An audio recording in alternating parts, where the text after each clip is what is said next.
Today on Lone Star Grills, we're taking corned beef to the next level. Instead of the traditional boiled version, we're going to smoke it low and slow, then braise it with hearty veggies and beef broth for unbelievable flavor. Now, this isn't quite pastrami, but it's got a peppery crust, some deep smoky goodness, and that classic corned beef flavor and tenderness. So whether it's St. Patty's Day or just a good day for barbecue, this is a recipe you've got to try.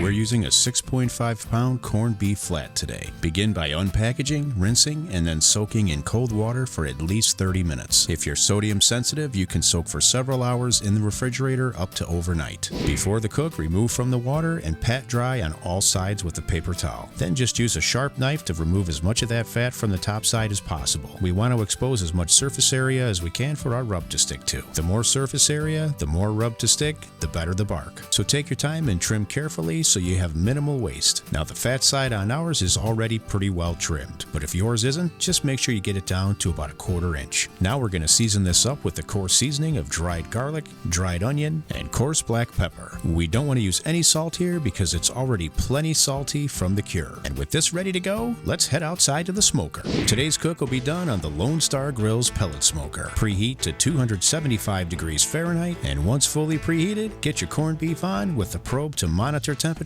close the lid, and let it absorb some beautiful smoke. The first part of this cook will take roughly 3 hours. We're using a 6.5-pound brisket, and we want to let it hit about 160 to 165 degrees Fahrenheit in the center. But more important than temperature is that the bark will be set on the outside. So we can transfer to a large foil pan, add about 4 cups of beef broth, then cover with foil and get it right back on the pit with the temperature probe to monitor temperatures. Let it go about another 45 minutes to an hour, or until it hits between 170 and 175 degrees Fahrenheit, which is the perfect time to add some hearty veggies. We've got some small red potatoes, carrots, onions, and celery. And don't forget that pickling spice. Then back on the pit once again. Allow it to braise until it hits a range of 180 to 185 degrees in the center. Now we can add our wedges of cabbage and 2 to 4 more cups of beef broth to cover. And now back on the smoker for the last time. Allow it to go until it reaches a temperature of 197 to 200 degrees Fahrenheit. Then remove it and allow it to rest for at least 30 minutes. While we're waiting for that to rest, we want to share a recipe for a creamy horseradish sauce that pairs perfectly with this. Start with 1 cup of mayonnaise, add 1/4 cup sour cream, 1/2 teaspoon of coarse black pepper, 1 teaspoon minced garlic, 1 teaspoon prepared horseradish, and 1 teaspoon of dried chives. Now stir this well to combine, and for best results, make it the day before and store it in the fridge overnight. And just like that, our corned beef is rested. It's now time to uncover, slice, serve,